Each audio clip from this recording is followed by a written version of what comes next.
Uber driving dad here.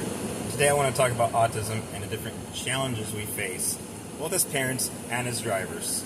There's some passengers that are going to be in the spectrum. There's some parents with children on the spectrum. And again, it being a spectrum, it covers a wide variety of things. So, what is autism? Autism is a disorder, and it affects everyone differently.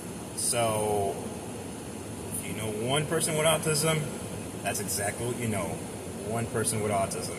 Everyone is different. It's a big spectrum. Before, they used to separate into Asperger's, autism, and a whole bunch of different disorders. I personally liked it because having a child that's nonverbal and having a daughter that's high functioning, it's very different, and their needs are very different. But I also understand by having everything under the autism umbrella, that brings more resources to children that are higher functioning. Because then, oh, you're just slow. Oh, you're just this. You're just that. You'll get to it, and they're not getting the resources they need. So I completely understand why everything's under one umbrella of autism spectrum disorder. Now, what can this, as you're driving, how can this display itself? Child not staying still. Child kicking his feet up. Yes, it's annoying. Yes, it's a challenge. You gotta understand the parents are trying to calm them down. I mean, as long as I see the parents making an attempt to calm their child down, I'm not gonna get upset because I can see I know what the challenge is because I've faced it myself. I know what it's like. The other day, my son's playing. He bumps into a little kid. He's 11. He bumps into this kid. Yeah, I mean, this like little 2.5, not even 3-year-old kid. And obviously the parents got upset. So I'm like, I am terribly sorry. I explained the situation, and then I kept a close eye on my son. It's like, all right, be careful. I was kind of letting him play, but you know what? I need to keep a close eye on him. Reminded me. Anyways. So, as a parent, there are certain sensitivities children have to sounds, textures, and there's some basic functioning things that are very difficult. For one, clipping their nails. Clipping my son's nails. My daughter, yeah, she's fine. She does it all on her own. She's on the spectrum too, but she can take care of her needs on her own. My son, who's 11, I mean, I'm going to show you a video how he acts when I just show him the clippers. It's a challenge. And I am gonna, put a little promo of a product that I use that I really like. And this is more aimed for parents, for the drivers. So, for drivers, all I'm saying is be understanding. For the parents, when you have a child on it, divorce rates go up. That's a definite thing and a different challenge on your family. And just gonna make the best of it. You're not gonna make the best of a bad situation. It's a challenge.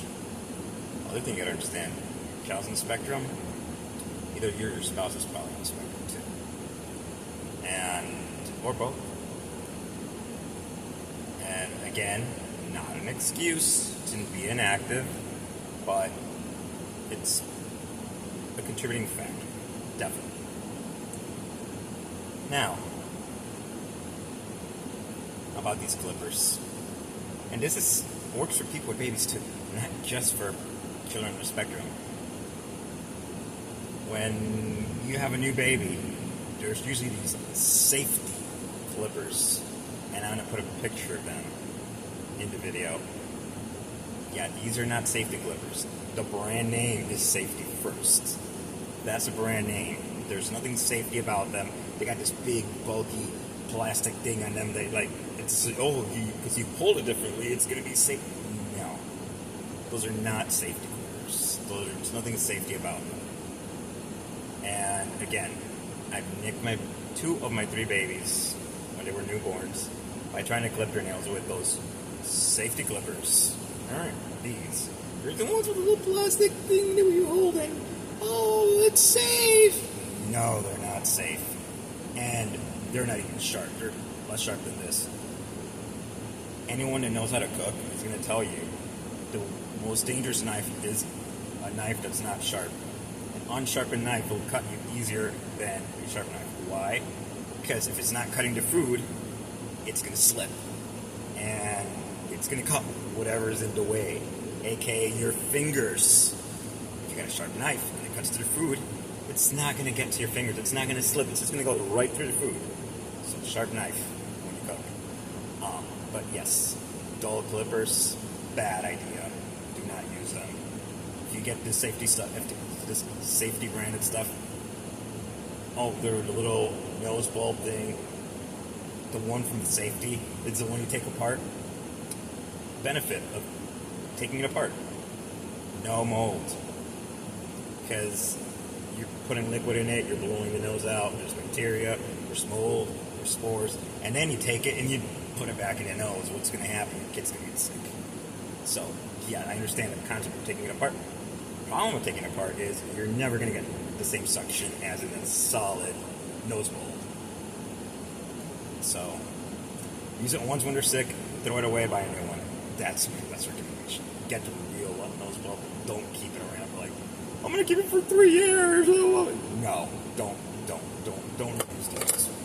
Use it when your kid's sick, throw it out, buy a new one. They're not that expensive. You're $2 or $3. I mean, your kid's safety is more important than $3. Buy a nose bulb. $5 even, whatever. But those take apart ones, they're trash.